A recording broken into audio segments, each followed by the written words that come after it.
Solehah binti Hashim memegang kad matrik C19E0786. Nama saya Nurul Syakirah binti Nur Hisham bernombor matrik C19A0689. Saya Nur Atira Syafiqah binti Hamizi bernombor matrik C19A0494. Saya Amir Hanis bin Hatta, nombor matrik C19A0035.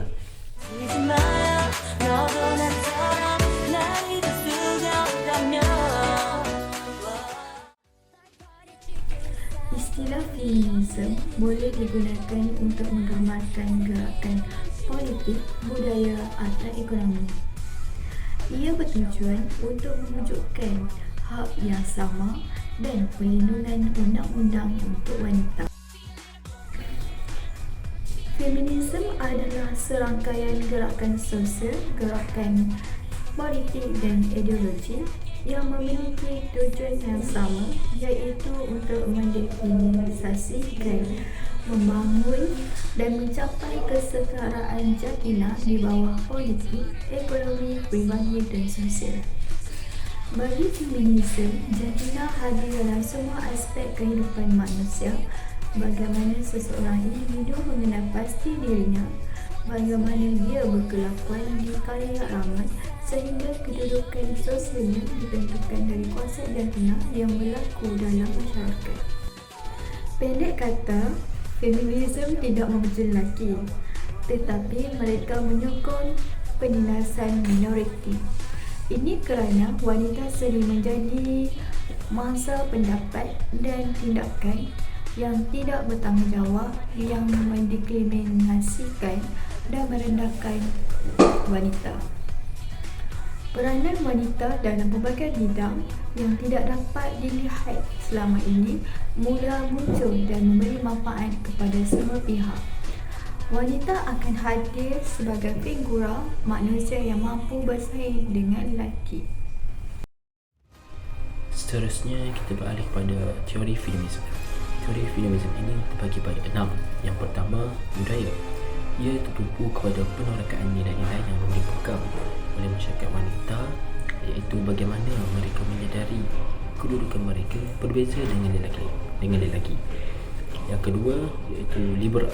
Maksudnya kesaksamaan jantina akan mudah dicapai sekiranya berlaku transformasi pembahagian kerja bermula daripada keluarga, pendidikan, persekitaran kerja, media dan bidang kehidupan yang lain. Yang ketiga iaitu radikal.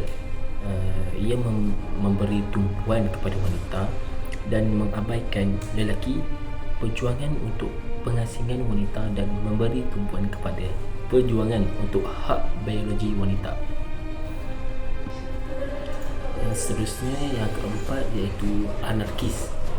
Ia bertujuan untuk menghancurkan negara dan menggulingkan empayar yang dipimpin oleh lelaki. Seterusnya, yang kelima iaitu Marxis. Ia percaya bahawa ketidaksamaan gender wujud kerana penindasan kapitalis terhadap wanita. Oleh itu, gerakan feminis ini bertujuan untuk menghancurkan sistem kapitalis. Yang keenam iaitu sosialis. Teori ini mengkritik teori feminisme Marxis untuk menghapuskan sistem pemilihan lelaki dalam struktur sosial masyarakat. Saya akan meneruskan dengan artis feminisme. Untuk artis feminisme yang pertama ialah Mary Beth Edison. Beliau dilahirkan di Chicago Timur, Indiana pada tahun 1993. Beliau merupakan seniman Amerika dan tokoh gerakan feminisme generasi yang pertama. Beliau bekerja dalam bidang cetak, penulis buku, artis collage, pelukis, jurugambar serta artis persembahan. Karya awal beliau bermula pada tahun 1950-an, yang mana beliau mula aktif dalam kemunculan gerakan feminisme dan juga gerakan hak sivil. Pada tahun 1960-an, beliau membuat lukisan ibu dan anak yang diilhamkan oleh Harvey Matisse, Paul Cézanne dan Manet Edward. pada tahun 1970-an pula, beliau mula beralih ke persembahan dan bentuk seni yang lain serta bagaimana wanita digambarkan dalam seni. Antara karya terkenal beliau ialah yang pertama, Patriarchal Piece yang diterbitkan pada tahun 1973. Karya ini merupakan salah satu daripada rancangan solo Mary Beth Edison yang bertajuk The Divi Giving Birth to the Patriarchy. The Divi Giving Birth to the Patriarchy ini merupakan gambar lukisan tangan artis yang berdiri telanjang di atas bukit pasir di North Carolina. Karya yang ditunjukkan ini merupakan salah satu daripada 17 lukisan daripada siri Woman Rising yang mana kebanyakan daripada siri tersebut mengeluarkan semula imej artis yang sama tetapi dihiasi dengan pelbagai simbol dan corak.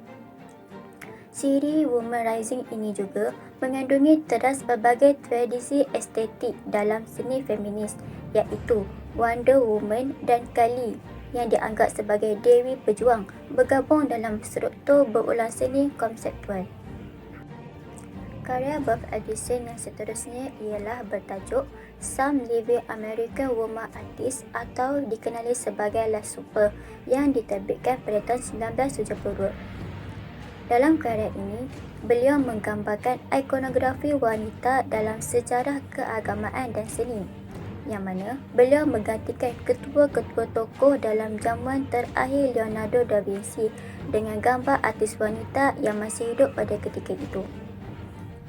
Dalam karya ini, Edison berhasrat untuk mengenal pasti dan memperingati artis wanita yang kurang mendapat pengiktirafan pada masa itu dengan mempersembahkan mereka sebagai subjek utama memasukkan patriarki untuk memotong wanita daripada kedudukan kuasa dan autoriti. Karya ini dicipta semasa gerakan feminis gelombang kedua dan ianya terdapat dalam koleksi Muzium Seni Moden. Karya ini dihasilkan dengan cetakan perak gelatin potong dan tampal dengan krayon dan jenis pemindahan pada kertas bercetak dengan taip pada kertas potong dan pita. Karya beliau yang seterusnya ialah Wall Collage. Collage dinding terpilih ialah pemasangan berasaskan dinding bagi 146 buah collage yang meneroka perwakilan wanita merentas masa dan budaya. Collage ini menggambarkan makhluk khayalan yang berasal daripada pelbagai sumber yang berbeza termasuk mitologi purba, sejarah seni, budaya popular, alam semula jadi dan gambar artis serta rakan sebagainya. Sepanjang kejayaan Edison, beliau banyak menghasilkan imej yang datang daripada sosok Dewi sebagai jambatan antara alam semula jadi dan manusia. Ianya melibatkan artis yang menggubah ritual dalam persekitaran luar bandar, persembahan yang didokumentasikan oleh gambar-gambar yang kemudiannya diolah semula dengan cat. Oleh yang demikian, kebanyakan karya Mary Beth Edison, beliau mencari kawasan alam semula jadi dan mengambil gambar dirinya dalam pelbagai cara menggunakan tubuhnya untuk menyalurkan semangat Dewi Purba atau Dewi Pejuang yang mewakili sejarah kerohanian dan kuasa yang dilupakan. Di dalam teori feminisme, tokoh yang telah dipilih adalah Nikki DeSaint-Pierre. Beliau dilahirkan pada 29 Oktober 1930 di Neuilly-sur-Seine di dalam golongan Katolik bangsawan. Beliau merupakan seorang pelukis dan pengukir yang terkenal. Beliau mempunyai seorang ibu, bapanya adalah juruband daripada Perancis dan 4 adik-beradik. Dan beliau dibesarkan dalam 2 bahasa iaitu bahasa Perancis dan Inggeris.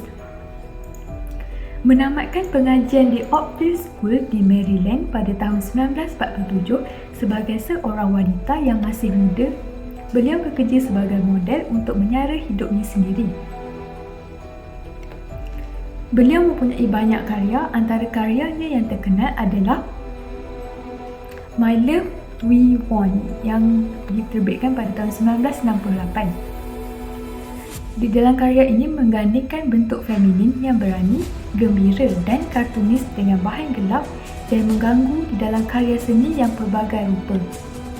Karya ini sangat ekspresif, berani secara visual dan sering bermain gaya yang meraihkan estetika dan bukannya menyoal struktur dan konvensional. Seterusnya, karya The Impress iaitu pada tahun 1980. The Impress adalah sebuah arca besar dalam bentuk shim ataupun singa dengan kepala seorang wanita yang juga merupakan rumah dan ruang studio yang berfungsi di mana Sam Pei tinggal selama beberapa tahun di situ. Karya yang ketiga, Black Venus iaitu pada tahun 1965 hingga 1967.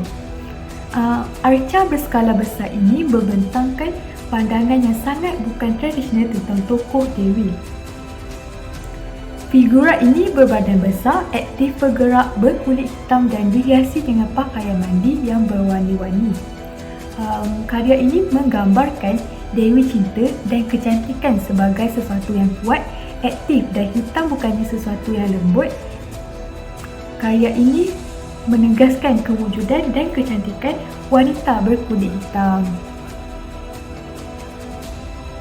Seterusnya adalah karya Horn ataupun A Cathedral yang ada pada tahun 1966.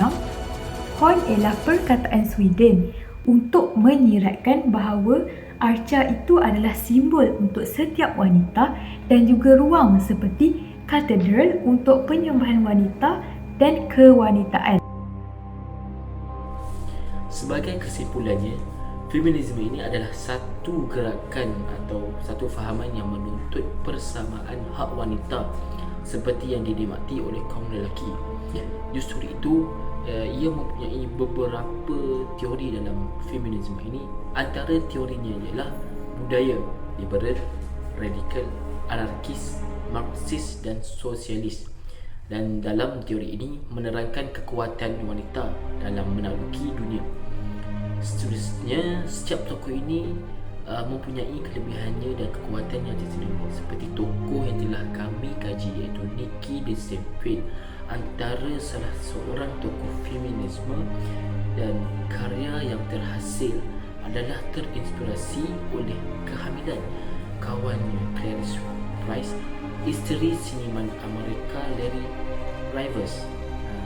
Ia mulai menggunakan karya ini dengan sebab utama seorang wanita yang terkait fikirannya tentang kedudukan wanita dalam masyarakat. Manakala Mary Beth Edison pula, kebanyakan karya beliau untuk gerakan feminisme ini adalah banyak yang berkaitan dengan spiritual dan ketuhanan, kerana beliau menganggap wanita ini adalah sebagai dewa, berjuang dan mempunyai kuasa. Oleh disebabkan itu, beliau ingin berjuang kerana merasakan pada kaum wanita ini dirasa dipikir dan tidak diendahkan.